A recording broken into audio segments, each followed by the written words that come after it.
माननीय सभासदों, माननीय अध्यक्ष जी,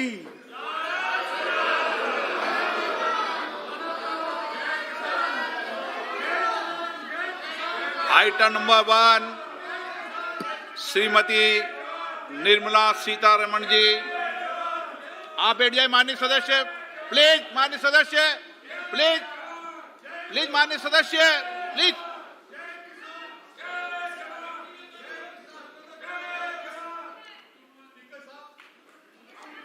धन्यवाद जी। ऑनरेबल आपको स्पीकर, बोलने का मौका दूंगा बजट के बाद। माननीय वित्त मंत्री जी। Honorable Speaker, I present the budget for the year 2021-2022. As introduction, Honorable Speaker, the preparation of this budget was undertaken in circumstances like never before. We knew of calamities that have affected a country or a region within a country. But what we have endured with COVID-19 through 2020 is sui generis.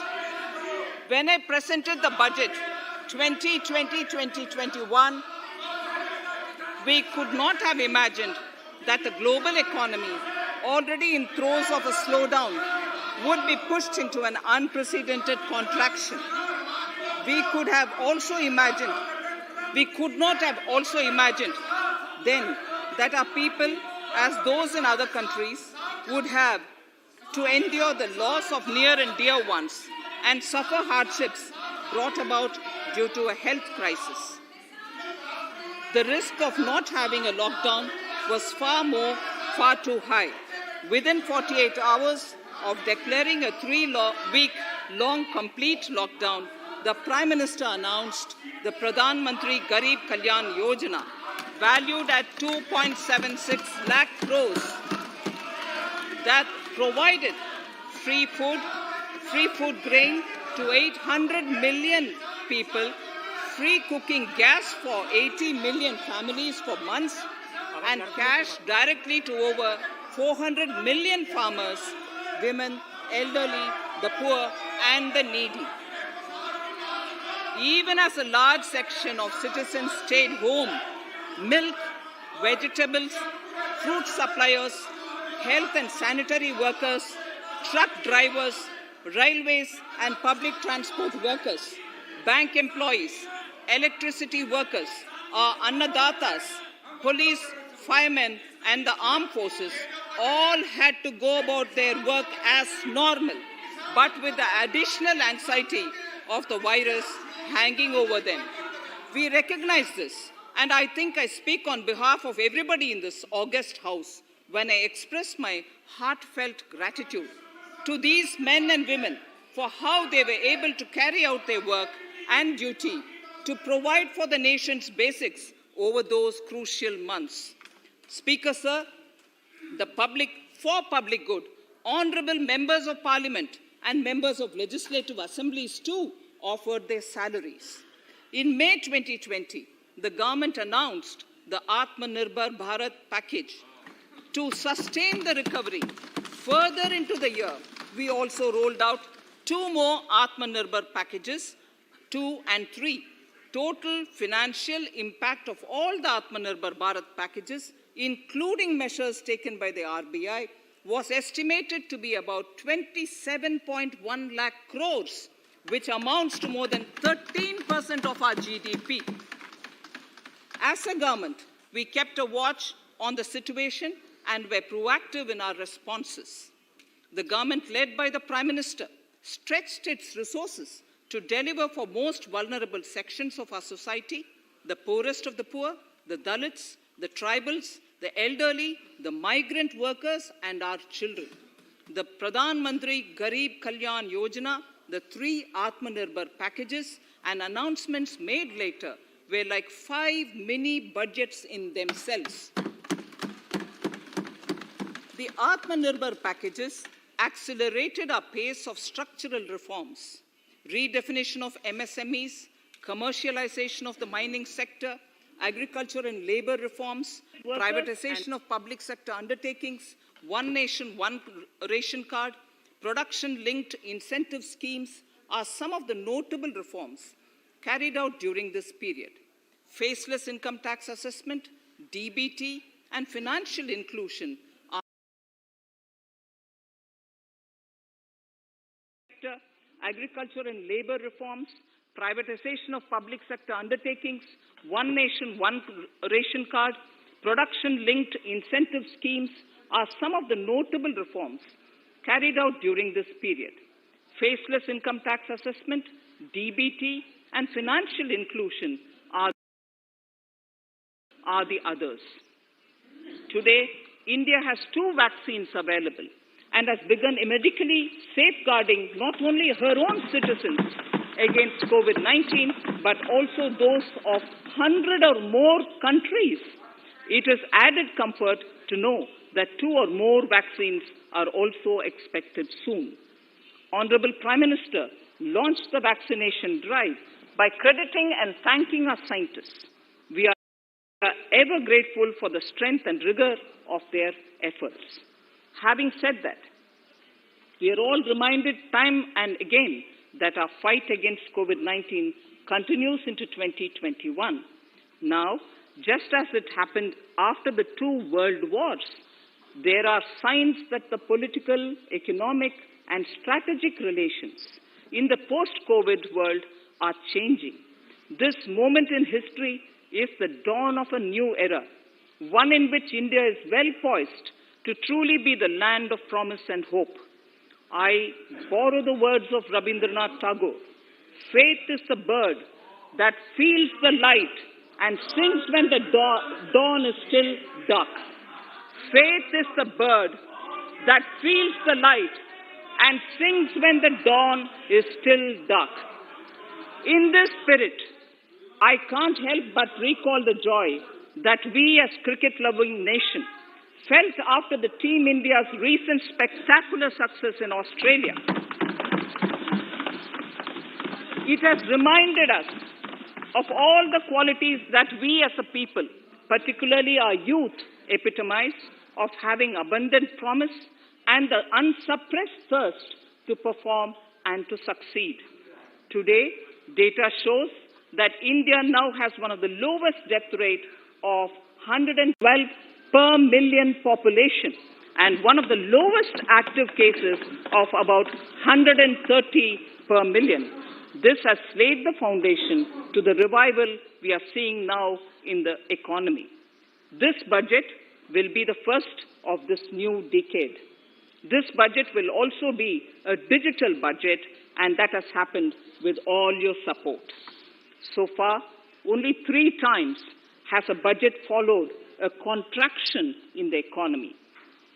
All such contractions earlier were as a result of situations typical to India. This time, the contraction in our economy is due to a global pandemic, just like in several other countries. Having said that, I want to confidently state that our government is fully prepared to support and facilitate the economy's reset. This budget provides every opportunity for our economy to raise and capture the pace that it needs for a sustainable growth. 2021 is the year of many important milestones for our history. I mention a few of these.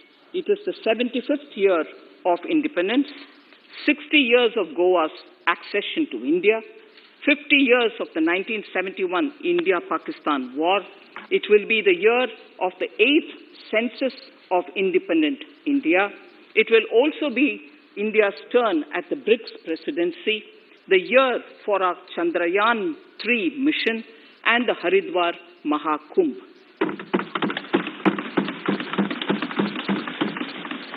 Honorable Speaker, before I commence Part A of the budget, I want to take a moment to acknowledge how isolating and distancing seemed like insurmountable challenges for a country like ours that has people coming together in times of crisis. It hurts us in many ways. It hurt us in many ways.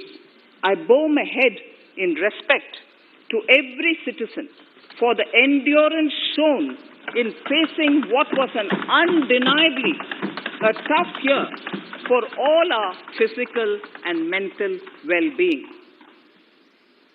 Part A. In Part A, I wish to lay a vision for Atmanirbhar Bharat. Atmanirbhar Bharat or Atmanirbharta is not a new idea. Ancient India was largely self-reliant and equally a business epicenter of the world. Atmanirbhar Bharat is an expression of the 130 crore Indians who have full confidence in their capabilities and skills. We are already part of international groupings such as the G20 and the BRICS, the Coalition for Disaster Resilient Infrastructure, and the International Solar Alliance are realities today due to India's efforts. The proposals in Part A will further strengthen the sankalp of nation first, doubling farmers' income, strong infrastructure, healthy India, good governance, opportunities for youth, education for all, women empowerment, and inclusive development, among others.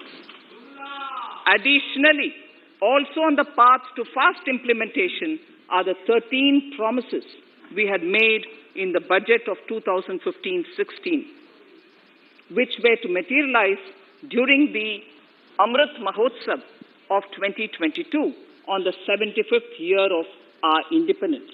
They too resonate with the vision of Atmanirbharta. The budget proposals for 21-22 rest on 6 pillars: health and well-being, physical and financial capital and infrastructure, inclusive development for aspirational India, reinvigorating human capital, innovation and R&D, and as 6th, minimum government and maximum governance. I now move to talking about the first pillar, health and well-being. Even at the outset, I would like to say that the investment on health infrastructure in this budget has increased substantially.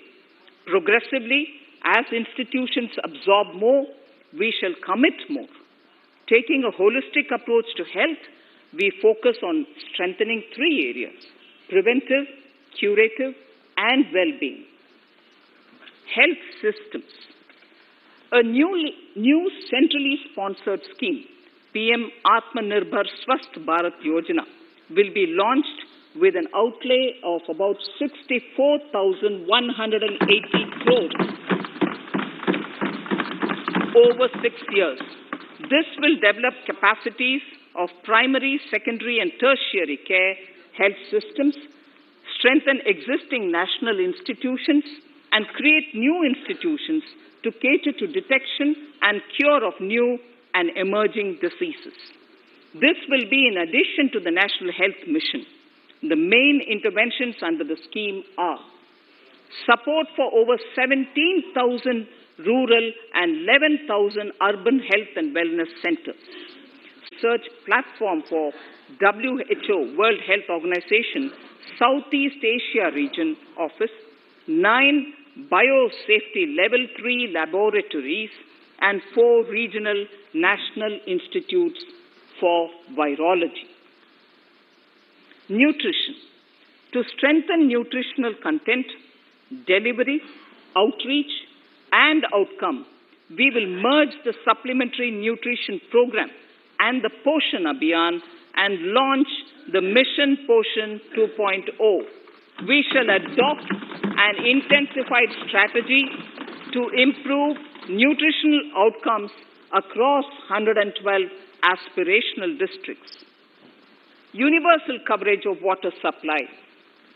The World Health Organization has repeatedly stressed the importance of clean water, sanitation, and clean environment as a prerequisite to achieving universal health.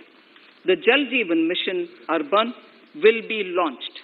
It aims at universal water supply in all 4,378 urban local bodies with 2.86 crores household tap connections, as well as liquid waste management in 500 Amrit cities. It will be implemented over 5 years with an outlay of 2,87,000 crores.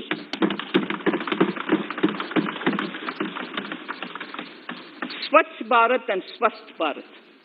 For further Swachhata of urban India, we intend to focus on complete fecal sludge management and wastewater treatment, source segregation of garbage, reduction in single-use plastic, reduction in air pollution by effectively managing waste from construction and demolition activities, and bioremediation of all legacy dump sites. The Urban Swachh Bharat Mission 2.0 will be implemented with a total financial allocation of 1,41,678 crores over a period of 5 years from 2021. Clean air. To tackle the burgeoning problem of air pollution, I propose to provide an amount of 2,217 crores of rupees for 42 urban centers with a million-plus population in this budget. Scrapping policy. We are separately announcing, Honorable Speaker, a voluntary vehicle scrapping policy to phase out old and unfit vehicles. This will help in encouraging fuel-efficient, environment-friendly vehicles, thereby reducing vehicular pollution and oil import bills. Vehicles would undergo fitness tests in automated fitness centers after 20 years in case of personal vehicles and after 15 years in case of commercial vehicles. Details of the scheme will be separately shared by the ministry. Vaccines. The pneumococcal vaccine, a made-in-India product, is presently limited to only 5 states. It will be rolled out across the country. This will avert more than 50,000 child deaths annually. Honorable Speaker, I have provided 35,000 crores of rupees for COVID-19 vaccines in this year 21-22. I am committed to provide further funds if required. So the budget outlay for health and well-being is 2,23,846 crores in this BE 21-22 as against the BE of only 94,452 crores, and it marks an increase of 137%. The details of the same are at Annexure 1 of the speech. Honorable Speaker, I now move to the second pillar, physical and financial capital and infrastructure. Atmanirbhar Bharat, production-linked incentive schemes are things which I would like to place an emphasis. For a $5 trillion economy, our manufacturing sector has to grow in double digits on a sustained basis. Our manufacturing companies need to become an integral part of global supply chains, possess core competence and cutting-edge technology. To achieve all of the above, PLI schemes to create manufacturing global champions for an Atmanirbhar Bharat have been announced for 13 sectors. For this, the government has committed nearly 1.97 lakh crores over 5 years starting this financial year. This initiative will help bring scale and size in key sectors, create and nurture global champions, and provide jobs to our youth. Textiles. To enable the textile industry to become globally competitive, attract large investments, and boost employment generation, a scheme of Mega Investment Textiles Park will be launched in addition to the PLI schemes. This will create world-class infrastructure with plug-and-play facilities to create global champions in exports. 7 textile parks will be established over 3 years. Infrastructure. The National Infrastructure Pipeline, which I announced in December 2019, is the first of its kind. Whole of government exercise ever undertaken by Government of India. The NIP was launched with 6,835 projects. The project pipeline has now expanded to 7,400 projects. Around 217 projects worth rupees 1.10 lakh crores under some key infrastructure ministries have been completed. The NIP is a specific target which this government is committed to achieving over the coming years.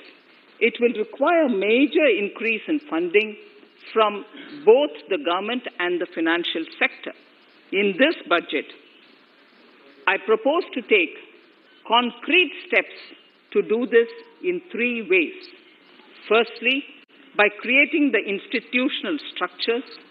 Secondly, by a big thrust on monetizing assets.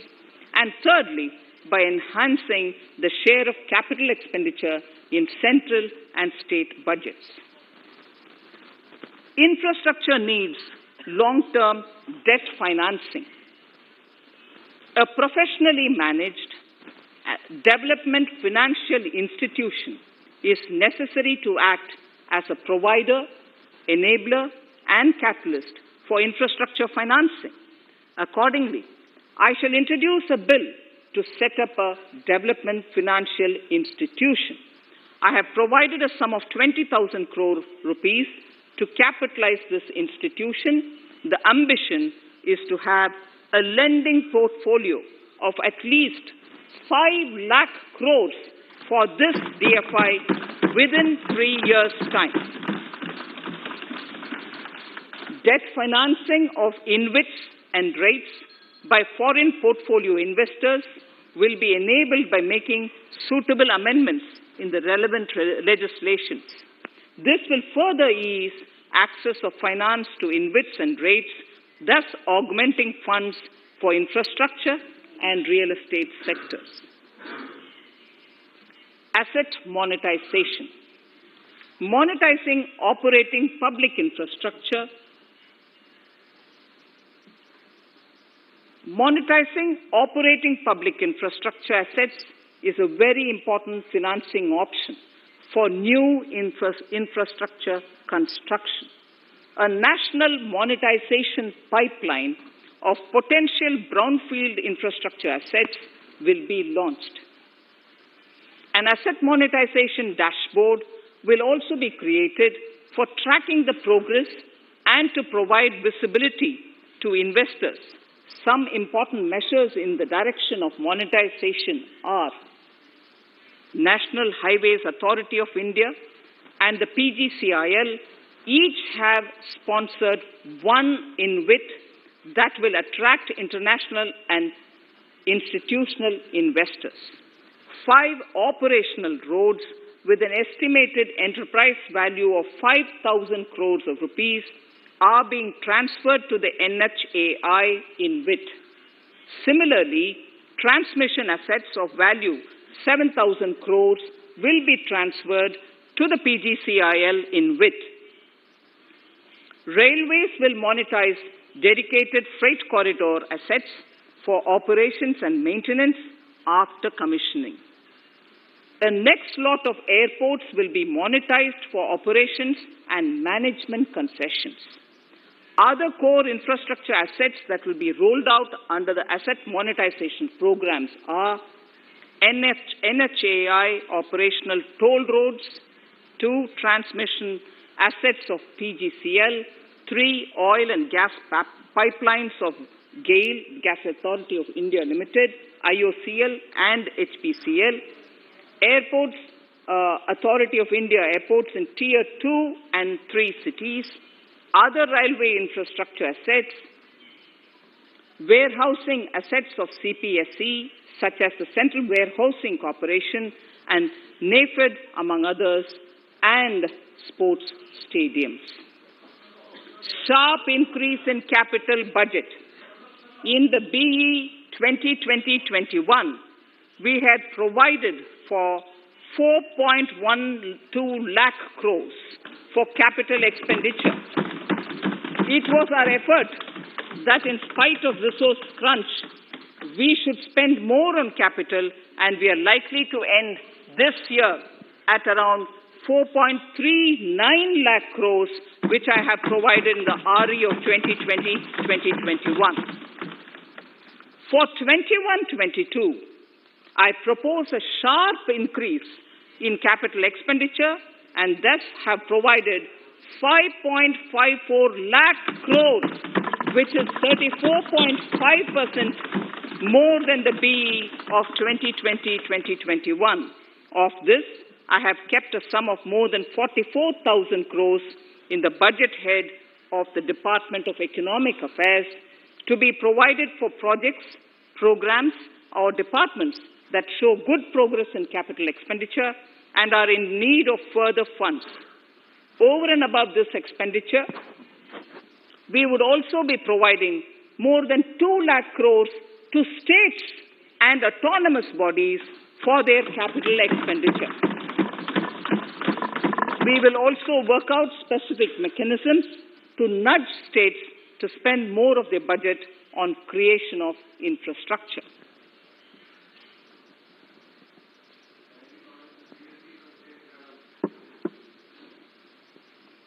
Roads and highways infrastructure. More than 13,000 kilometer length of roads at a cost of 3.3 lakh crores has already been awarded under the 5.35 lakh crores Bharatmala Pariyojana project, of which 3,800 kilometers have been constructed.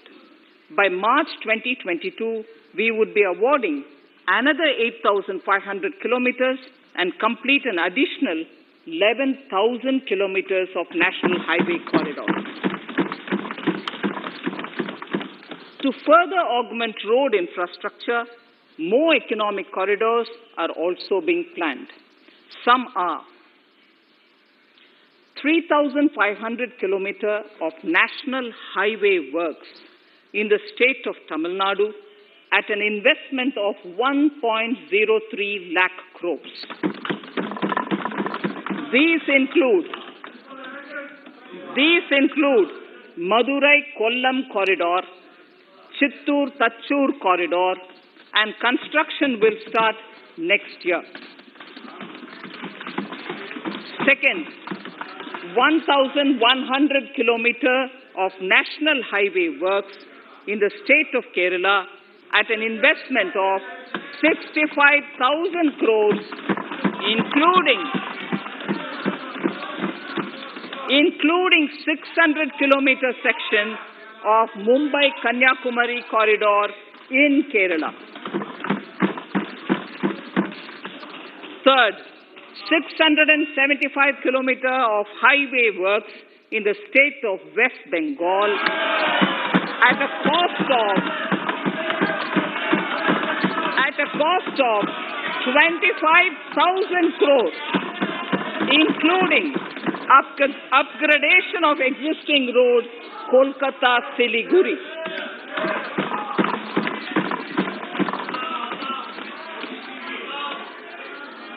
National highway works of around 19,000 crores are currently in progress in the state of Assam. Further works of more than 34,000 crores covering more than 1,300 kilometers of national highways will be undertaken in the state in the coming 3 years. Some of the flagship corridors and other important projects that would see considerable activity in 2021-22 are in Annexure 2 to my speech. I am also providing an enhanced outlay of 1,80,000 18,101 lakh crores, 1,18,101 crores for Ministry of Road Transport and Highways, of which 1,08,230 crores is for capital, the highest ever provided. Railway infrastructure. Honorable Speaker, sir, Indian Railways have prepared a National Rail Plan for India 2030. The plan is to create a future-ready railway system by 2030.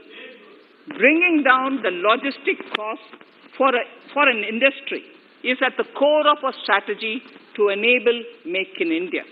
It is expected that Western Dedicated Freight Corridor and Eastern Dedicated Freight Corridor will be commissioned by June 2022. The following additional initiatives are also proposed. The Sonnagar-Gomo sections, 263 kilometers of Eastern Dedicated Freight Corridor, will be taken up in PPP mode in this year itself. Gomo-Dankuni section of 274.3 kilometers will be also taken up shortly in short succession. We will undertake future dedicated freight corridor projects, namely East Coast Corridor from Kharagpur to Vijayawada, East-West Corridor from Bhusaval to Kharagpur to Dankuni, and North-South Corridor from Itarsi to Vijayawada. Detailed project reports will be undertaken in the first phase. Broad gauge route kilometers, RKM as I referred to, electrified is expected to reach 46,000 kilometers, 46,000 RKM. That is 72% by end of 2021 from 41,548 RKMs on 1st October 2020. 100% electrification of broad gauge routes will be completed by December 2023. For passenger convenience and safety, the following measures are being proposed. We will introduce the aesthetically designed Vista Dome LHB coach on tourist routes to give better travel experience to passengers. The safety measures undertaken in the past few years have borne results. To further strengthen this effort, high-density network and highly utilized network routes of Indian Railways will be provided with an indigenously developed automatic train protection system that eliminates train collision due to human error. I am providing a record sum of 1,10,055 crores for railways, of which 1,07,100 crores is for capital expenditure only. Urban infrastructure. We will work towards raising the share of public transport in urban areas through expansion of metro rail networks and augmentation of city bus services. A new scheme will be launched at a cost of 18,000 crores to support augmentation of public bus transport services. The scheme will facilitate deployment of innovative PPP models to enable private sector players to finance, to acquire, to operate, and to maintain over 20,000 buses. The scheme will boost the automobile sector, provide fillip to economic growth, create employment opportunities for our youth, and enhance ease of mobility for urban residents. A total of 702 kilometers of conventional metro is operational, and another 1,016 kilometers of metro and RRTS is under construction in 27 cities. 2 new technologies, that is Metro Light and Metro Neo, will be deployed to provide metro rail systems at much lesser cost with same experience, convenience, and safety in Tier 2 cities and peripheral areas of Tier 1 cities also. Central counterpart funding will be provided to Kochi Metro Railway Phase 2 of 11.5 kilometer at a cost of 1,957.05 crores. Chennai Metro Railway Phase 2 of 118.9 kilometers at a cost of 63,246 crores.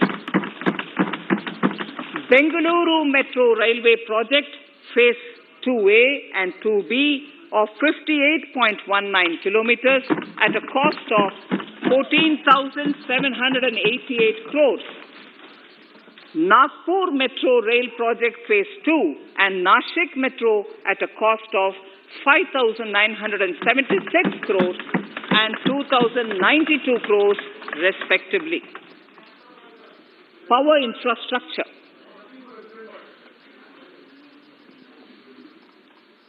The past 6 years have seen a number of reforms and achievements in power sector. We have added 139 gigawatts of installed capacity, connected an additional 2.8 crore households, and added 1.41 lakh circuit kilometers of transmission lines. The distribution companies across the country are monopolies, either government or private. There is a need to provide choice to the consumers by promoting competition.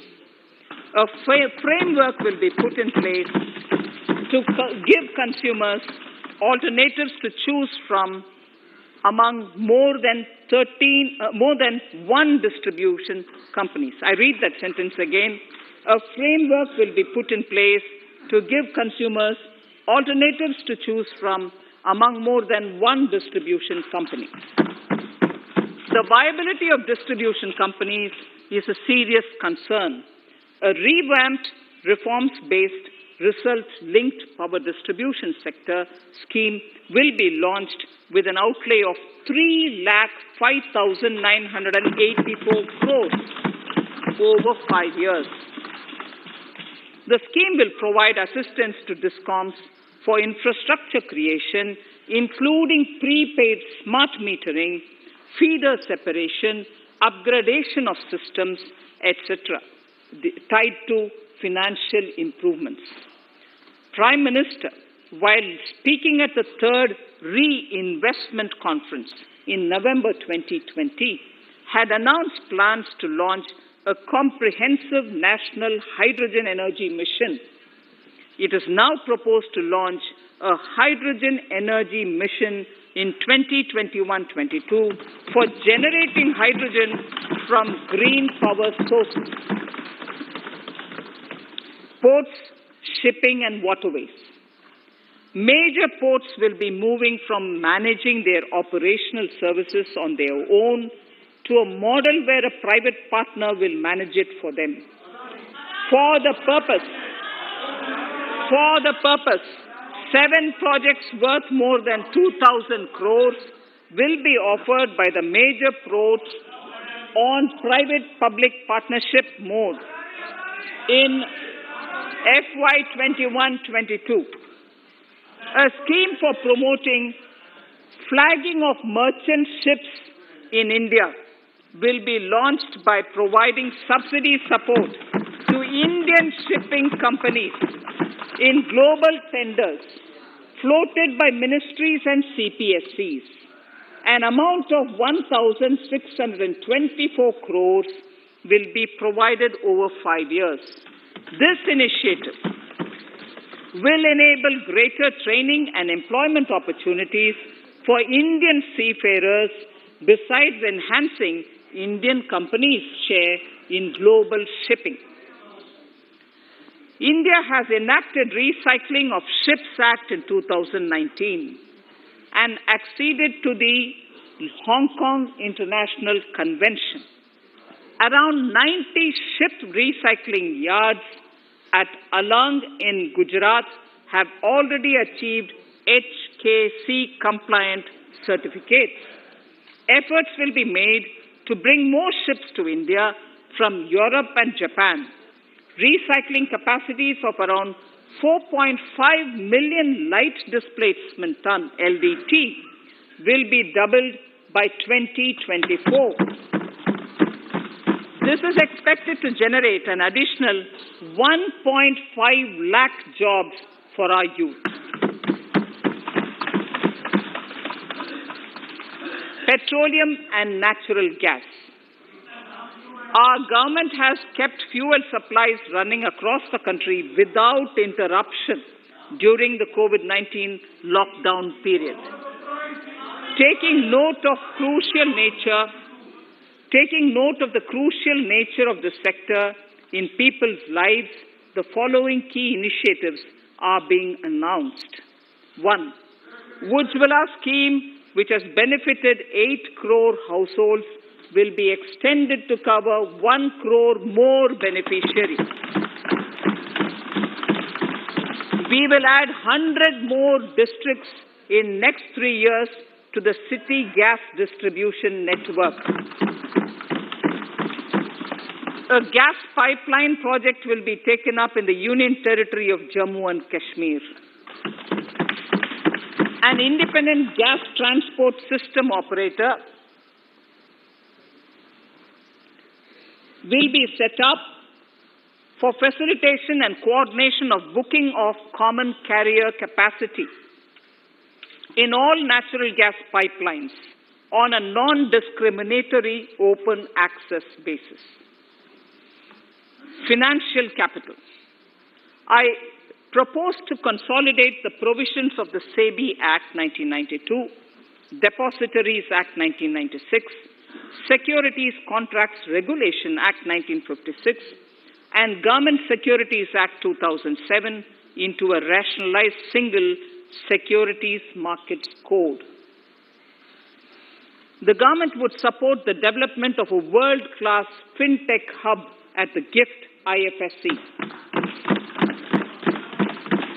To instill confidence amongst the participants in corporate bond market during times of stress and to generally enhance secondary market liquidity, it is proposed to create a permanent institutional framework. The proposed body would purchase investment-grade debt securities both in the stressed and normal times and help in the development of the bond market. In the budget 2018-19, government had announced its intent to establish a system of regulated gold exchanges in the country.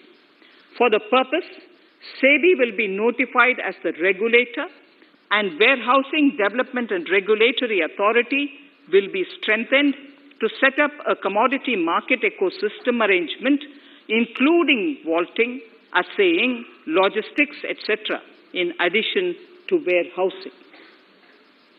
Towards investor protection, I propose to introduce an investor charter as a right of all financial investors across all financial products. To give a further boost to the non-conventional energy sector, I propose to provide additional capital infusion of 1,000 crores to Solar Energy Corporation of India and 1,500 crores to Indian Renewable Energy Development Agency. I propose to amend the Insurance Act 1938 to increase the permissible FDI limit from 49% to 74% in insurance companies and allow foreign ownership and control with safeguards. Under the new structure, the majority of directors on the board and key management persons would be resident Indians, with at least 50% of directors being independent directors and specified percentage of profits being retained as general reserve. Stressed asset resolution by setting up a new structure. The high level of provisioning by public sector banks of their stressed assets calls for a measure to clean up the bank books. An asset reconstruction company limited and asset management company would be set up to consolidate and take over the existing stressed debt and then manage and dispose of the assets to alternative investment funds and other potential investors for eventual value realization. Recapitalization of PSB. To further consolidate the financial capital capacity of PSBs, further recapitalization of 20,000 crores is proposed in 21-22. Deposit insurance. Last year, government had approved an increase in the deposit insurance cover from 1 lakh rupees to 5 lakhs for bank customers. I shall be moving amendments to DICGC Act 1961 in this session itself to streamline the provision so that if a bank is temporarily unable to fulfill its obligations, the depositors of such bank can get easy and time-bound access to their deposits to the extent of the deposit insurance cover. This would help depositors of banks that are currently under stress. To improve credit discipline, while continuing to protect the interests of small borrowers, for NBFCs with minimum asset size of 100 crores, the minimum loan size eligible for debt recovery under the Securitization and Reconstruction of Financial Assets and Enforcement of Security Interests SARFAESI Act 2002, it is proposed to be reduced from the existing level of 50 lakhs to 20 lakhs. Company matters. The decriminalization of the procedural and technical compoundable offences under Companies Act 2013 is now complete. I now propose to take up decriminalization of the Limited Liability Partnerships Act 2008. Honourable Speaker, I propose to revise the definition under the Companies Act 2013 for small companies by increasing the threshold for paid-up capital from not exceeding 50 lakh to not exceeding 2 crores and turnover from not exceeding 2 crores to not exceeding 20 crores. This will benefit more than 2 lakh companies in easing their compliance requirements. As a further measure which directly benefits startups and innovators, I propose to incentivize the incorporation of one-person companies by allowing one-person companies to grow without any restriction on paid-up capital and turnover, allowing their conversion into any other type of company at any time, reducing the residency limit for an Indian citizen to set up an one-person company from 182 days to 120 days, and allow also non-resident Indians to incorporate OPCs in India. This will be a big boost for startups. To ensure faster resolution of cases, the NCLT framework will be strengthened, e-court system shall be implemented, and alternate methods of debt resolution and special framework for MSMEs shall be introduced. During the coming fiscal, we will be launching data analytics, artificial intelligence, machine learning driven MCA 2.1 version to MCA 21 version 3.0. MCA 21 version 3.0. This version 3.0 will have additional modules for e-scrutiny, e-adjudication, e-consultation, and compliance management. Disinvestment and strategic sale. In spite of COVID-19, we have kept working towards strategic disinvestment. A number of transactions, namely BPCL, Air India, Shipping Corporation of India, Container Corporation of India, IDBI Bank, Bharat Earth Movers Limited, Pavan Hans, Neelachal Ispat Nigam Limited, among others, would be completed in 21-22. Other than IDBI Bank, we propose to take up the 2 public sector banks and 1 general insurance company in the year 21-22. This would require legislative amendments, and I propose to introduce the amendments in this session itself. In 21-22, we would also bring the IPO of LIC, for which I am bringing the requisite amendments in this session itself. In the Atmanirbhar package, I had announced that we will come out with a policy of strategic disinvestment of public sector enterprises. I'm happy to inform the House that the government has the government has approved the said policy. The policy provides a clear roadmap for disinvestment in all non-strategic and strategic sectors. We have kept 4 areas that are strategic, where bare minimum CPSEs will be maintained and rest privatized. In the remaining sectors of all CPSEs will be privatized. The main highlights of the policy are mentioned in Annexure 3. To fast forward the disinvestment policy, I'm asking NITI to work out on the next list of centre public sector companies that would be taken up for strategic disinvestment. To similarly incentivize states to take to disinvestment of their public sector companies, we will work out an incentive package of central funds to states. Idle assets will not contribute to Atmanirbhar Bharat. The non-core assets largely consist of surplus land with government ministries and departments and public sector enterprises. Monetizing of land can either be by way of direct sale or concession or by similar means. This requires special abilities, and for this purpose, I propose to use a special purpose vehicle in the form of a company that would carry out this activity. In order to ensure timely completion of closure of sick or loss-making CPSEs, we will introduce a revised mechanism that will ensure timely closure of such units. I have estimated 1,75,000 crores as receipts from disinvestment in BE 21-22.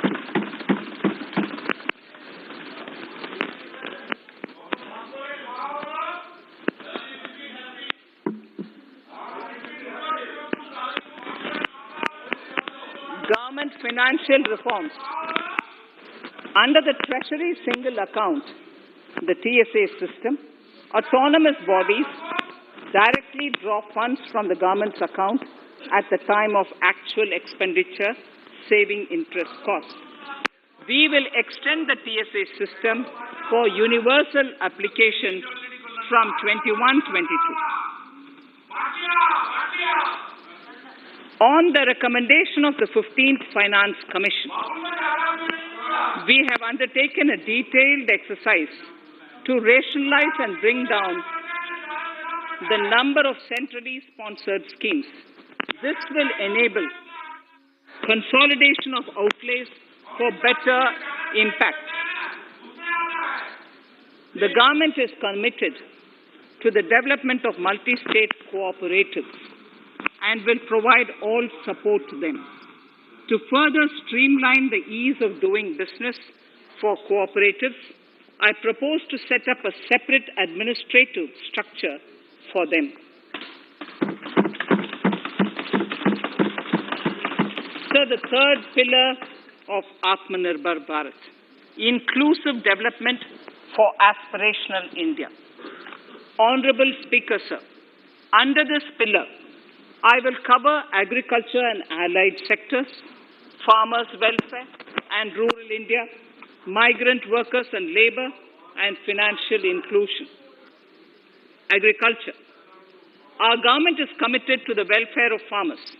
The MSP regime has undergone a sea change to assure price that is at least 1.5 times the cost of production across all commodities.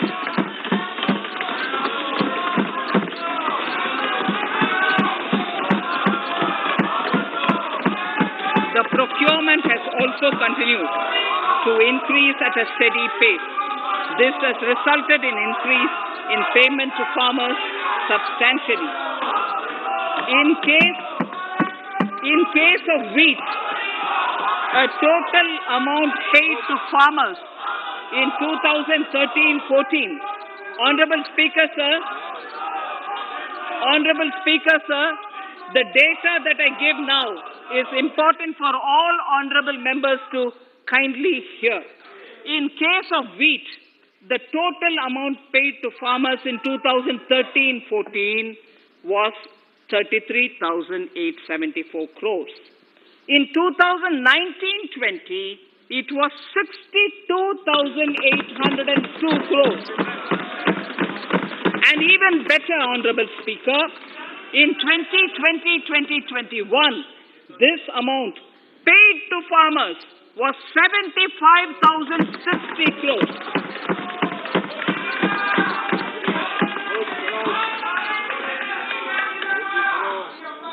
Honorable Speaker, again an important fact, the number of wheat growing farmers that were benefited increased in 2020-21 to 43.36 lakhs compared to 35.57 lakhs in 2019-20. That much of an increase within 1 year. For paddy, again an important data. For paddy, the amount paid in 2013-14 was 63,928 crores. In 2019-20, this increased to 1,41,930 crores. Even better, in 2020-2021, this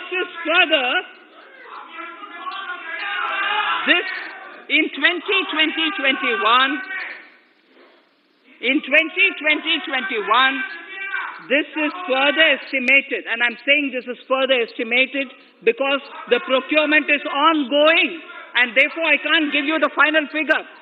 This is further estimated to increase to 1,72,752 crores.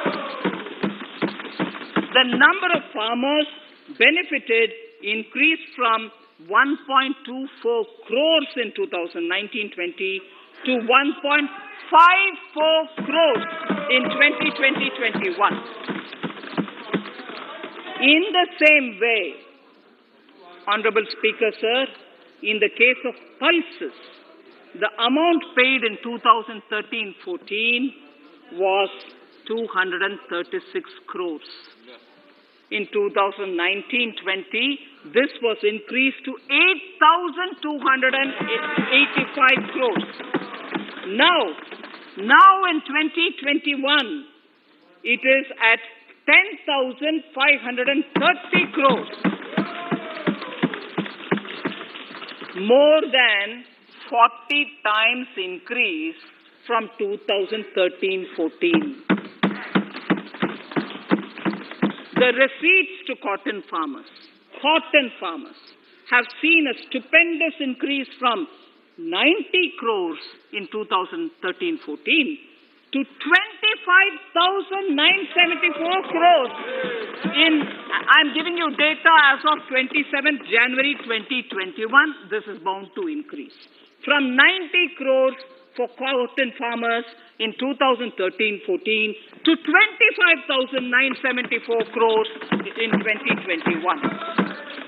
All the details in complete narration is available in Annexure 4 to my speech. Early this year, Honorable Prime Minister had launched the Swamitva scheme. Under this, a record of rights is being given to property owners in villages.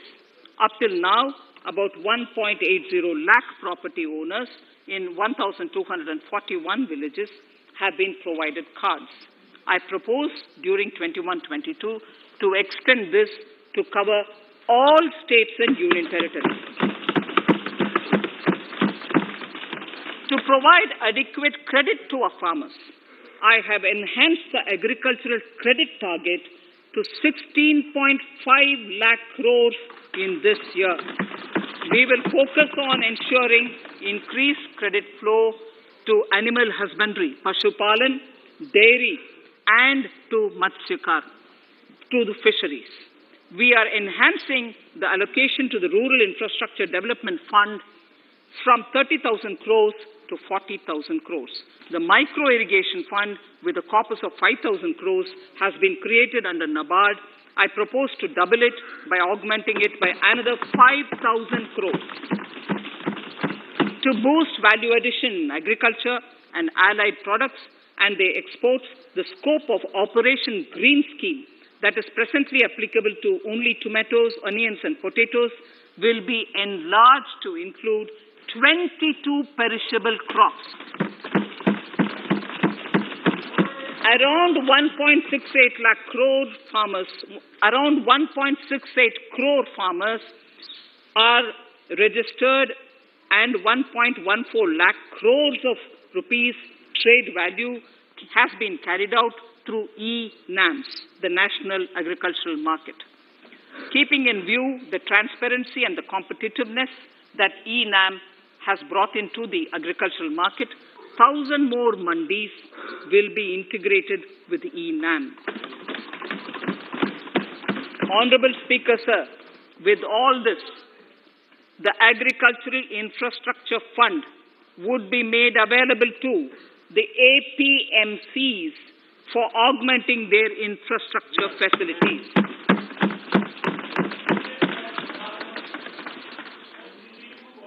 Fisheries. I'm proposing substantial investments in the development of modern fishing harbors and fish landing centers. To start with, 5 major fishing harbors, Kochi, Chennai, Visakhapatnam, Paradip, and Petua Ghat, will be developed as hubs for economic activity. We will also develop inland fishing harbors and fish landing centers along the banks of rivers and waterways. Seaweed farming is an emerging sector with potential to transform the lives of coastal communities. It will provide large-scale employment and additional incomes. To promote seaweed farming and cultivation, I propose a multi-purpose seaweed park to be established in Tamil Nadu. Migrant workers and laborers. We have launched the One Nation, One Ration Card scheme through which beneficiaries can claim their rations anywhere in the country. Migrant workers in particular benefit from the scheme. Those staying away from their families can partially claim their ration where they are stationed, while their family in their native places can claim the rest. I'm happy to inform you that One Nation, One Ration Card plan is under implementation by 32 states and union territories, reaching about 69 crore beneficiaries. That's a total of 86% beneficiaries covered. The remaining 4 states and UTs will be integrated in the next few months. To further extend our efforts towards the unorganized labor force, migrant workers in particular, I propose to launch a portal that will collect relevant information on gig workers, building and construction workers, among others. This will help formulate health, housing, skill, insurance credit, and food schemes for all migrant workers. We will conclude a process that began 20 years ago with the implementation of the 4 labor codes. For the first time globally, social security benefits will be extended to gig and platform workers.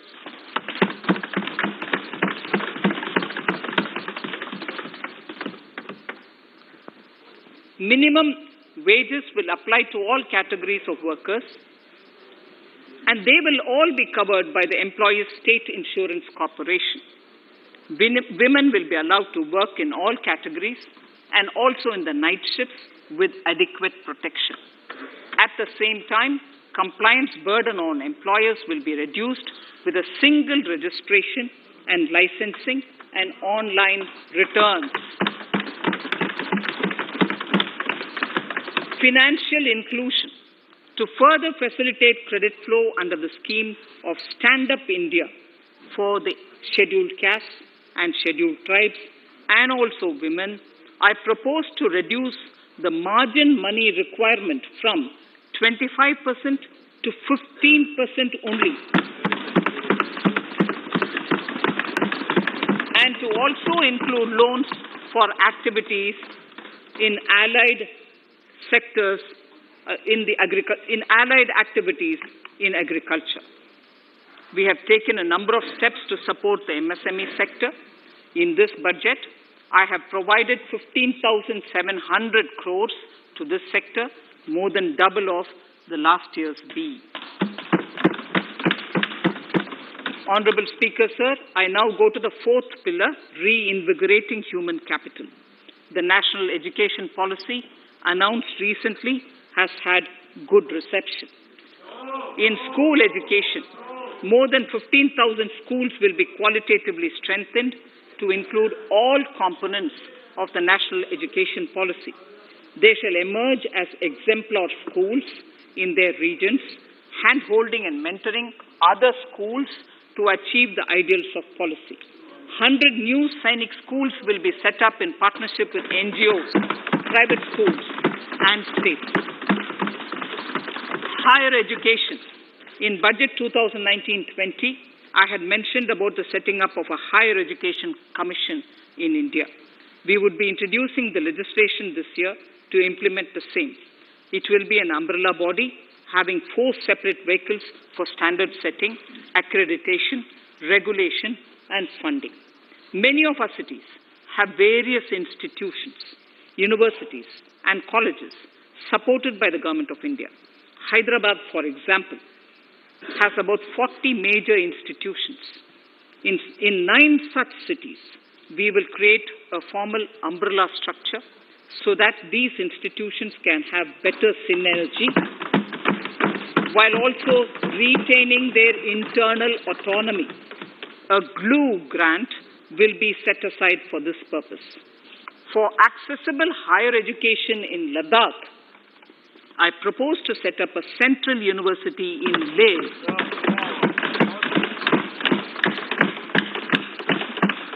The other important projects to be taken up as a part of the NEP are listed in Annexure 5. Scheduled caste and scheduled tribes welfare. We have set ourselves a target of establishing 750 Eklavya model residential schools in our tribal areas. I propose to increase the unit cost of each such school from 20 crores, which is what it is now, to 38 crores, and for hilly and difficult areas to 48 crores. This would help creating robust infrastructure facilities for our tribal students. We have revamped the post-metric scholarship scheme for the welfare of scheduled caste students. I have also enhanced the central assistance in this regard. We are allotting 35,219 crores for 6 years till 25-26 to benefit 4 crores scheduled caste students. Skilling. In 2016, we had launched the National Apprenticeship Promotion Scheme. The government proposes to amend the Apprenticeship Act with a view to further enhancing apprenticeship opportunities for our youth. We will realign the existing scheme of National Apprenticeship Training Scheme for providing post-education apprenticeship, training of graduates and diploma holders in engineering. Over 3,000 crores will be provided for this purpose.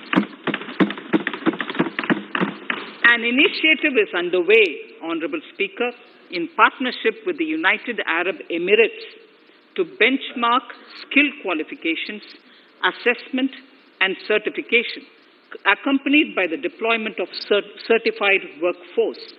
We also have a collaborative intertraining program between India and Japan to facilitate transfer of Japanese industrial and vocational skills, techniques, and knowledge. We will take forward this initiative with many more countries also.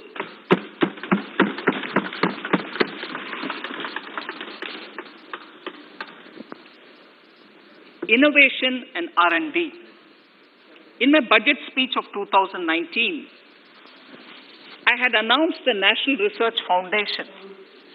We have now worked out the modalities, and the NRF outlay will be of 50,000 crores over 5 years. It will ensure that the overall research ecosystem in the country is strengthened with focus on identified national priority thrust areas. There has been a manifold increase in digital payments in the recent past. To give a further boost to digital transactions, I earmarked 1,500 crores for a proposed scheme that will provide financial incentive to promote digital mode of payment. We will undertake a new initiative, National Language Translation Mission. This will enable the wealth of governance and policy-related knowledge on the Internet being made available in major Indian languages.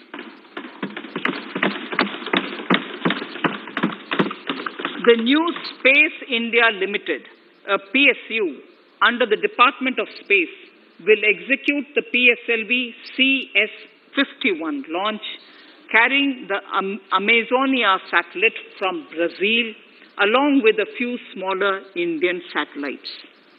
As part of the Gaganyaan mission activities, 4 Indian astronauts are being trained on generic spaceflight aspects in Russia. The first unmanned launch is slated for December 2021. Our oceans are a storehouse of living and non-living resources. To better understand this realm, we will launch a deep ocean mission with a budget outlay of more than 4,000 crores over 5 years. This mission will cover deep ocean survey exploration and projects for the conservation of deep sea biodiversity. I come to the 6th pillar, Honorable Speaker, minimum government, maximum governance. Honorable Speaker, sir, this is the last of the 6 pillars. This will outline plans for reforms in one of our core principles of minimum government, maximum governance. We have taken a number of steps to bring reforms in tribunals in the last few years for speedy delivery of justice. Continuing with the reforms process, I now propose to take further measures to rationalize the functioning of tribunals. We have introduced the National Commission for Allied Healthcare Professionals Bill in Parliament. National Commission for Allied Healthcare Professionals Bill in the Parliament, with a view to ensure transparent and efficient regulation of 56 allied healthcare professionals. Additionally, to bring about transparency, efficiency, and governance reforms in the nursing profession, the National Nursing and Midwifery Commission Bill will be introduced by the government for passing.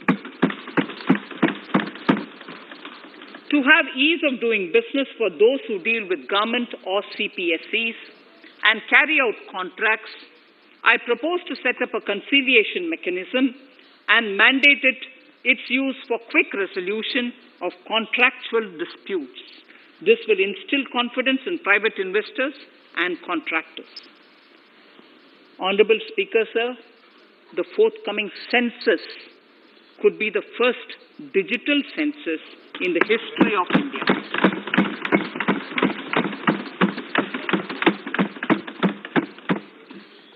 For this monumental milestone marking task, I have allocated 3,768 crores in this year, 21-22. Honorable Speaker, Goa is celebrating the Diamond Jubilee year of the state's liberation from Portuguese rule. From the Government of India's side, I propose to grant 300 crores to the Government of Goa for the celebration. I propose to provide 1,000 crores for the welfare of tea workers, especially women and children in Assam and West Bengal. A special scheme will be devised for the same.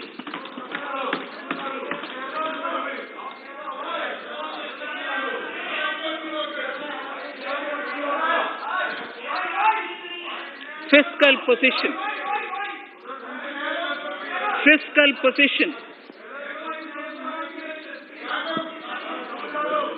In these last few paragraphs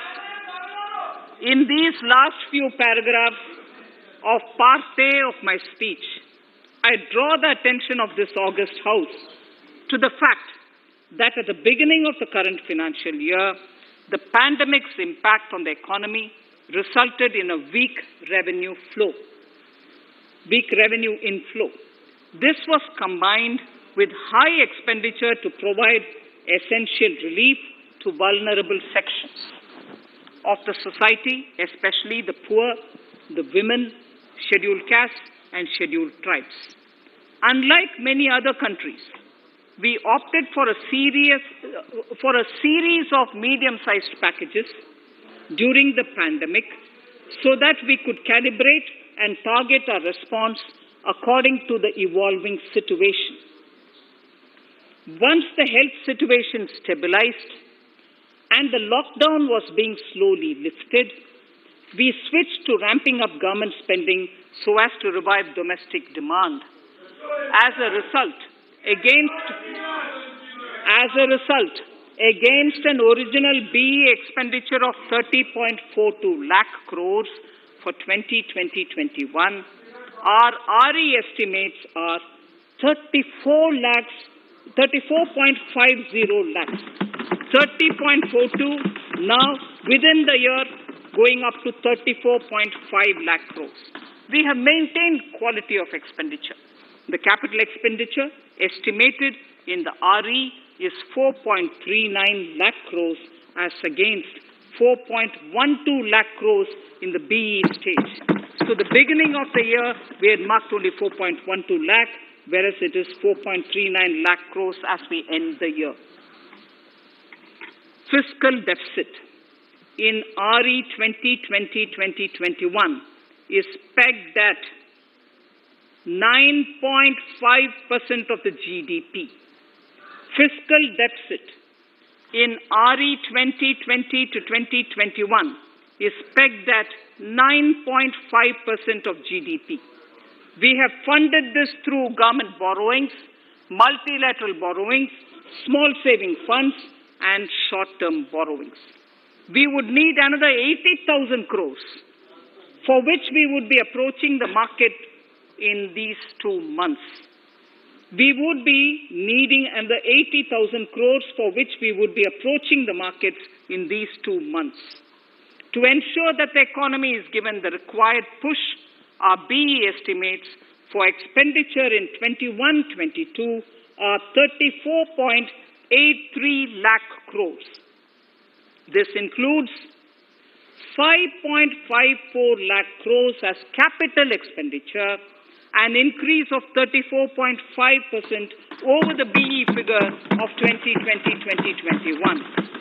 The fiscal deficit in BE 21-22 is estimated to be 6.8% of the GDP. The gross borrowing from the market for the next year would be around 12 lakh crores. We plan to continue with our path of fiscal consolidation and intend to reach the fiscal deficit level below 4.5% of the GDP by 2025-2026, with a fairly steady decline over the period. We hope to achieve the consolidation by first increasing the buoyancy of tax revenue through improved compliance, and secondly, by increased receipts from monetization of assets, including public sector enterprises and land. The Contingency Fund of India is being proposed to be augmented. The Contingency Fund of India is being proposed to be augmented from 500 crores to 30,000 crores through finance bill. In accordance with the views of the 15th Finance Commission, we are allowing a normal ceiling of net borrowing for the states at 4% of GSDP for the year 21-22. A portion of this ceiling will be earmarked to be spent on incremental capital expenditure. Additional borrowing ceiling of 0.5% of the GSDP will also be provided subject to conditions. States will be expected to reach a fiscal deficit of 3% of GSDP by 2023-24 as recommended by the 15th Finance Commission. In the July 2019-20 budget, I introduced the Statement 27 on extra budgetary resources. It disclosed the borrowings of the government agencies that went towards funding Government of India schemes and whose repayment burden was on the government. In my 2020-21 budget, I enhanced the scope and coverage of that statement by including the loans provided by government to the FCI, the Food Corporation of India. Taking a step further in this direction, I propose to discontinue the NSSF loan to FCI for food subsidy, and accordingly, budget provisions have been made in RE 2020-21 and in the BE 2021-22. The extra budgetary resource details are at Annexure 6. We know that the FRBM Act mandates fiscal deficit of 3% of GDP to be achieved by 31st March 2020-2021. The effect of this year's unforeseen and unprecedented circumstances has necessitated the submission of a deviation statement under Sections 4 of Subclause 5 and Section 7, Subclause 3b of the FRBM Act, which I am laying on the table of the House as part of the FRBM documents. Towards achieving central government fiscal deficit along the broad path that I have already indicated, I will be introducing an amendment to the FRBM Act. Honorable Speaker, on the 9th of December 2020, the 15th Finance Commission submitted its final report covering the period 2021 to 2026 to the Rashtrapati Ji. The government has laid the Commission's report along with the explanatory memorandum in the Parliament, retaining the vertical shares of the states at 41%. We recognize our commitment to fiscal federalism and propose, therefore, to adhere to this recommendation. Jammu and Kashmir in the 14th Finance Commission was entitled to get devolution being a state. Now the funds of the UTs of Jammu Kashmir and Ladakh would be provided by the centre. I have also provided on the Commission's recommendation 1,18,452 crores as revenue deficit grant to 17 states in 21-22 as against 74,340 crores to 14 states in 2020-21. Honorable Speaker, I would now move to Part B of my speech.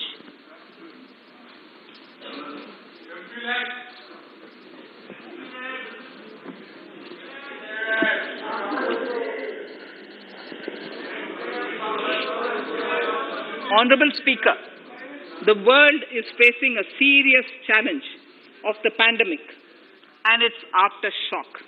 In these trying times, when many economies are struggling to revive, Our people and our industry have exhibited remarkable resilience.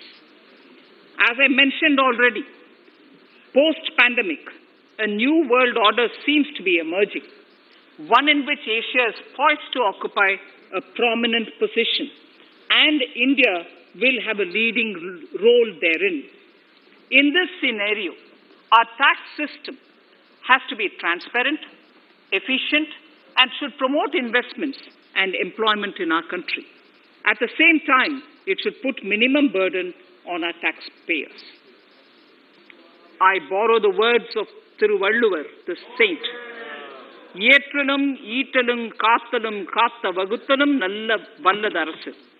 A king or a ruler is the one who creates and acquires wealth, protects and distributes it for common good. Tirukkural. Direct tax proposals. Keeping this in mind, the words of Tirukkural, our government introduced a series of reforms in the direct tax system for the benefit of our taxpayers and economy. Few months prior to the pandemic, in order to attract investments, we slashed our corporate tax rate to make it among the lowest in the world. The dividend distribution tax too was abolished. The burden of taxation on small taxpayers was eased by increasing rebates. In 2020, the return filers saw a dramatic increase to 6.48 crores from 3.31 crores in 2014. In the direct tax administration, we had recently introduced the faceless assessment and faceless appeal. I now seek to take further steps to simplify the tax administration, ease compliance, and reduce litigation. Relief to senior citizens. I begin my direct tax proposals by offering my pranam to our senior citizens. Many of them, despite having foregone several basic necessities of their own, have strived to build our nation. Now in the 75th year of independence of our country, when we continue our endeavor with renewed vigor, we shall reduce compliance burden on our senior citizens who are 75 years of age and above. For senior citizens who only have pension and interest income, I propose exemption from filing their income tax returns.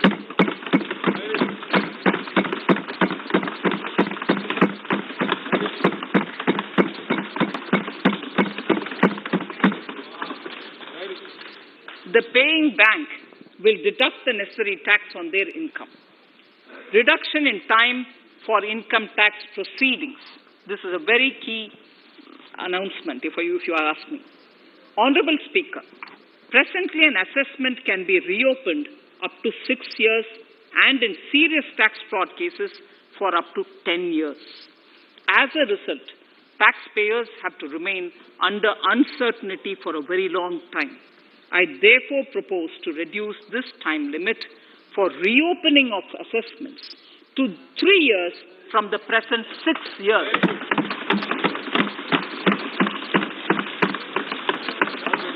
In serious tax evasion cases too, only where there is evidence of concealment of income of 50 lakh or more in a year.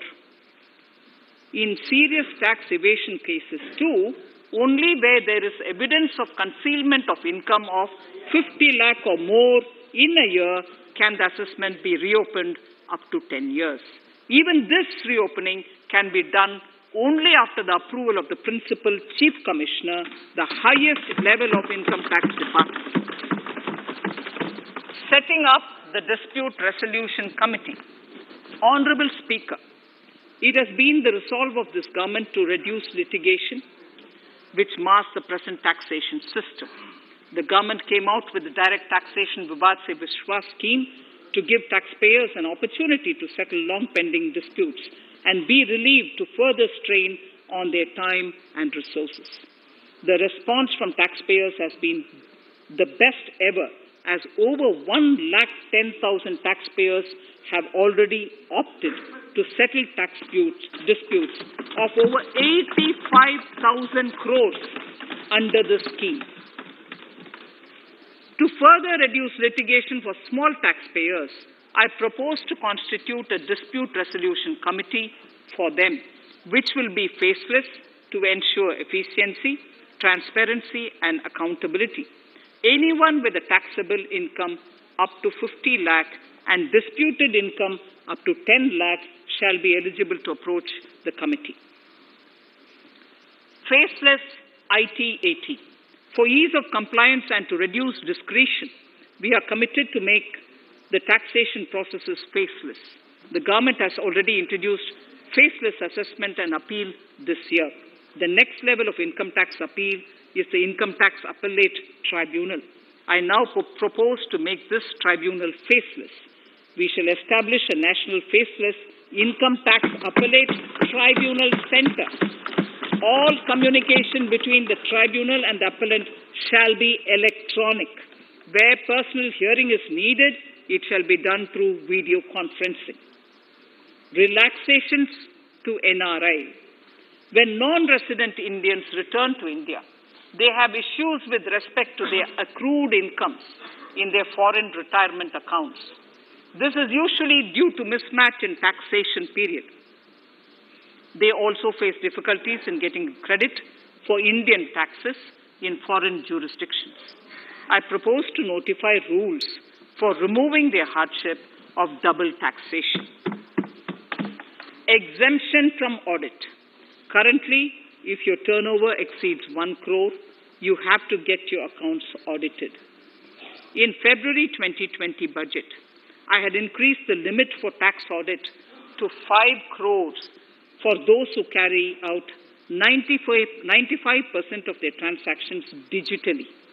To further incentivize digital transactions and to reduce compliance burden, I propose to increase this limit for tax audit for such persons from 5 crores to 10 crores. Relief for dividend. In the previous budget, I had abolished the dividend distribution tax in order to incentivize investment. Dividend was made taxable in the hands of shareholders. Now, in order to provide ease of compliance, I propose to make dividend payment to rate and InvIT exempt from TDS. Further, as the amount of dividend income cannot be estimated correctly by the shareholders for paying advance tax, I propose to provide that advance tax liability on dividend income shall arise only after the declaration or payment of dividend. Also, for the foreign portfolio investors, I propose to enable deduction of tax on dividend income at lower treaty rate. Attracting foreign investment into infrastructure sector. In the last budget, for attracting foreign investment in the infrastructure sector, we had granted 100% tax exemption, subject to certain conditions, to foreign sovereign wealth funds and pension funds on their income from investment in Indian infrastructure. We have noticed that few of such funds are facing difficulties in meeting some of the conditions. In order to ensure that a large number of funds invest in India, I propose to relax some of these conditions relating to prohibition on private funding, restriction on commercial activities, and direct investment in infrastructure. In order to allow funding of infrastructure by issue of zero-coupon bonds, I propose to make notified infrastructure debt funds eligible to raise funds by issuing tax-efficient zero-coupon bonds. Affordable housing.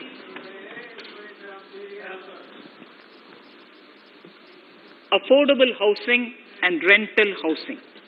This government sees housing for all and affordable housing as priority areas. In July 2019 budget, I provided an additional deduction of interest amounting to 1.5 lakh for loan taken to purchase an affordable house. I propose to extend the eligibility of this condition by 1 more year to 31st March 2022. The additional deduction of 1.5 lakh shall therefore be available for loans taken up to 31st March 2022 for the purchase of affordable houses. Further, to keep up the supply of affordable houses, I propose that the affordable housing projects can avail a tax holiday for 1 more year till 31st March 2022. These are available now for projects also. We are committed to promote supply of affordable rental housing for migrant workers.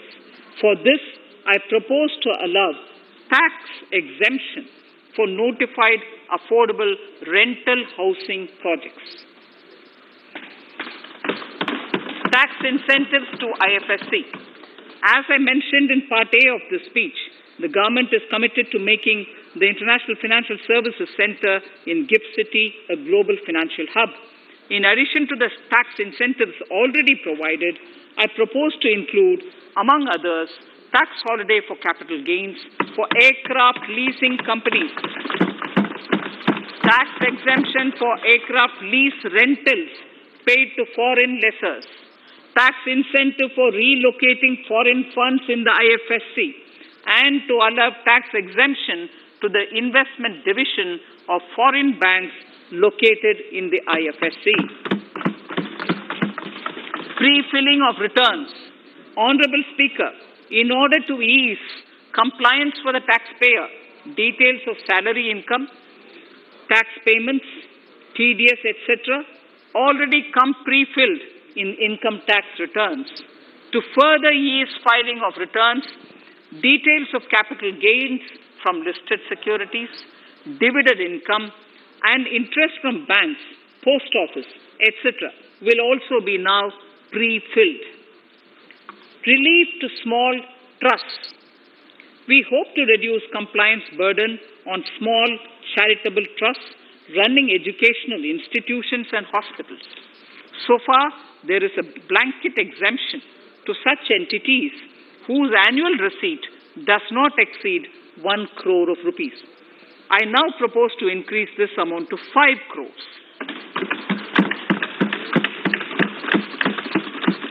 Labor welfare. We have noticed that some employers deduct the contribution of employees toward provident funds, superannuation funds, and other social security funds, but do not deposit these contributions within the specified time. For these employees, this means a loss of interest or income. In cases where an employer later becomes financially unviable, non-deposit results in a permanent loss for the employees. In order to ensure that employees' contributions are deposited on time, I reiterate that the late deposit of employees' contribution by the employer will not be allowed as deduction to the employer.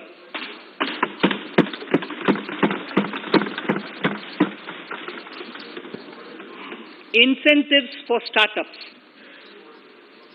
In order to incentivize startups in the country, I propose to extend the eligibility for claiming tax holiday for startups by 1 more year, till 31st March 2022. Further, in order to incentivize funding for the startups, I propose to extend the capital gains exemption for investment in startups by 1 more year till 31st March 2022. Sir, I now come to indirect tax proposals. GST. Before I come to my indirect tax proposals, I would like to appraise the House on GST.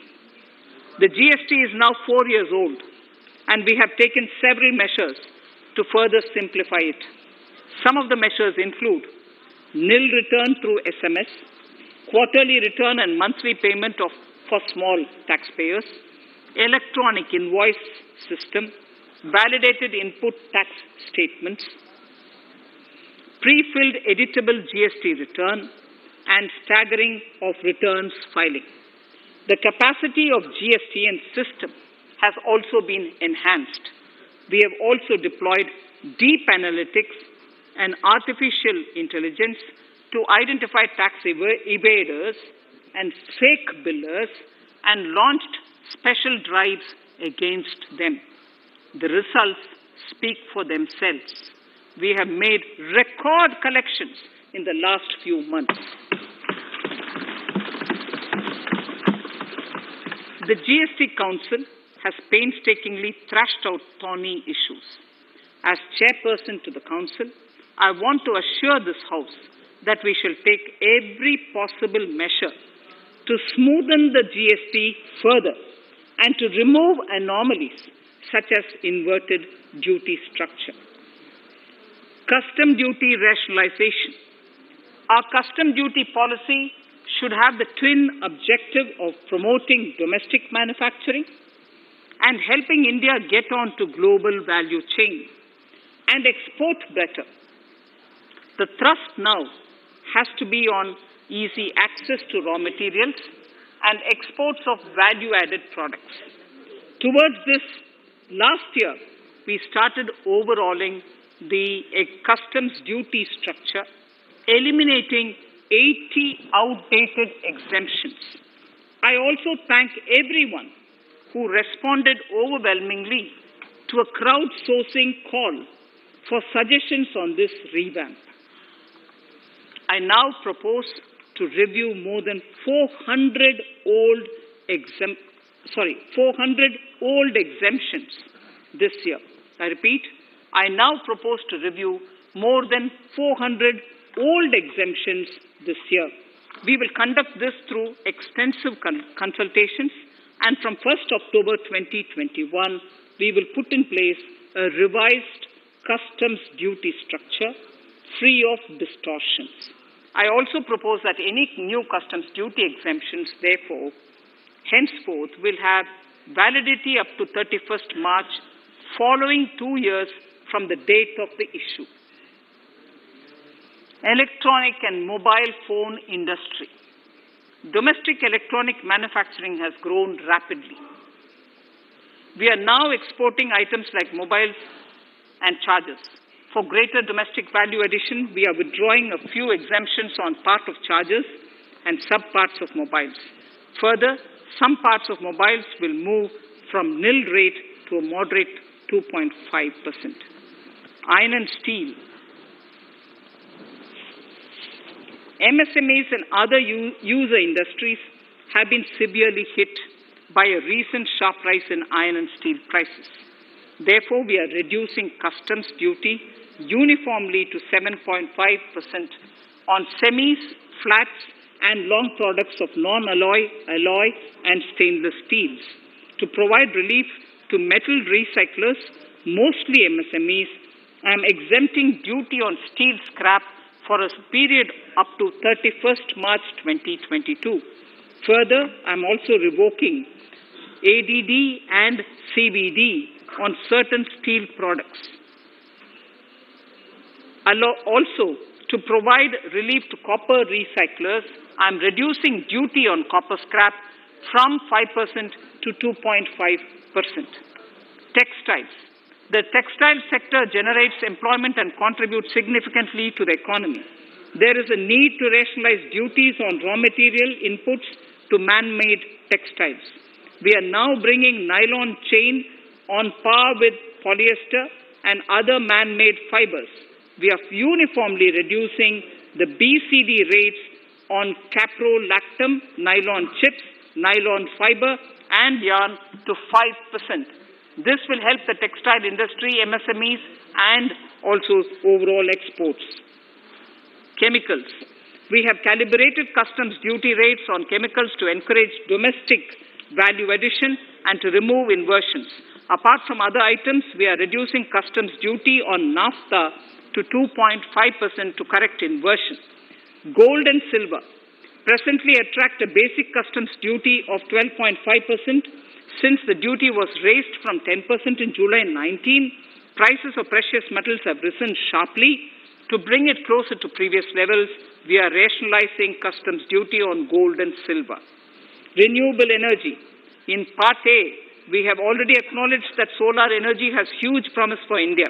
To build up domestic capacity, we will notify a phased manufacturing plan for solar cells and solar panels. At present, to encourage domestic production, we are raising duty on solar inverters from 5% to 20% and on solar lanterns from 5% to 15%.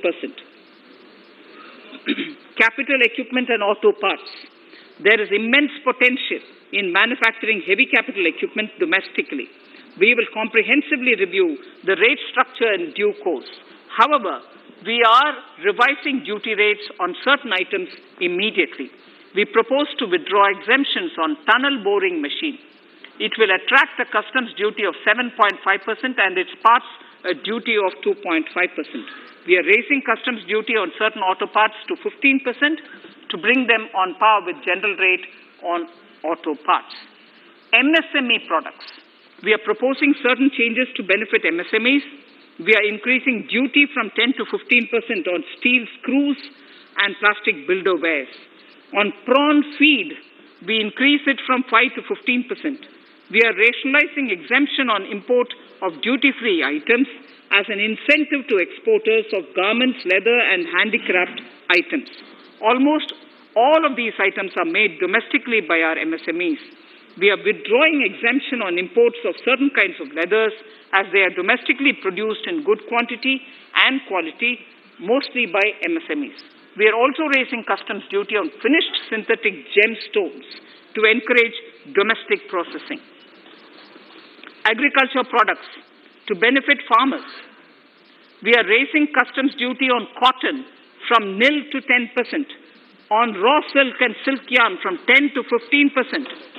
We are also withdrawing end-use-based concession on denatured ethyl alcohol. Currently, rates are being uniformly calibrated to 15% on items like maize, bran, rice bran, oil cake, and animal feed additives. There is an immediate need to improve agricultural infrastructure so that we produce more while also conserving and processing agricultural output efficiently. This will ensure enhanced remuneration for our farmers. To earmark resources for this purpose, I propose an agricultural infrastructure and development cess on a small number of items. However, while I'm applying this cess, we have taken care not to put additional burden on consumers on most items. Rationalization of procedures and easing of compliance. For a judicious application, we propose certain changes in the provisioning related to ADD, anti-dumping duty, and CVD, countervailing duty levies. To complete customs investigation, we are prescribing definite timelines. In 2020, we rolled out the Turant Customs Initiative, which brought in faceless, paperless, and contactless customs measures. With effect from September 2020, we have implemented a new procedure for administration of rules of origin. This has helped in putting a check on misuse of FTAs. The specific details of direct and indirect tax changes proposed are listed in the annexure to my speech. Honorable Speaker, sir, with these words, I commend the budget to this august House. Thank you.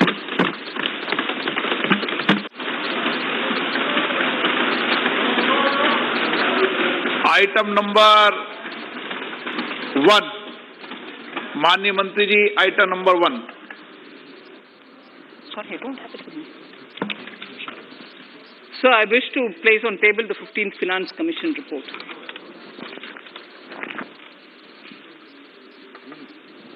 Item number 3.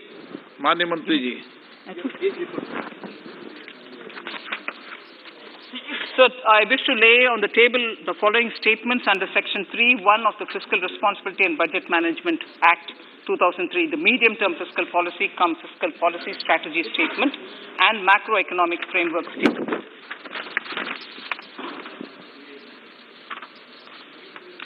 Item number 4. So I wish to seek your permission to move for leave to introduce the Finance Bill 2021. प्रश्न ये कि विधेयक को पुनर्स्थापित करने की अनुमति प्रदान की जाए। जो सदस्य इसके पक्ष में हाँ कहें, जो सदस्य इसके विरोध में ना कहें। मेरे विचार में निर्णय हाँ वालों के पक्ष में हुआ, हाँ वालों के पक्ष हुआ। माननीय मंत्री जी विधेयक को पुनर्स्थापित करें। Shri Prahlad Joshi ji, with your permission, I rise to present the 18th report of Business Advisory Committee. माननीय सदस्यगण, माननीय वित्त मंत्री जी के बजट भाषण की प्रतियां प्रकाशक फलक पर उपलब्ध है। सदस्य अपनी प्रति प्रकाशन फलक से प्राप्त कर सकते हैं। माननीय सदस्यगण, जैसा कि आपको समाचार 2 के माध्यम से पहले सूचित किया जा चुका है कि बजट की प्रतियां आपको मेंबर्स पोर्टल के माध्यम से उपलब्ध कराई जा रही है। सभा की कार्रवाई मंगलवार दिनांक 2 फरवरी 2021 को दोपहर 4 बजे तक के लिए स्थगित की जाती है।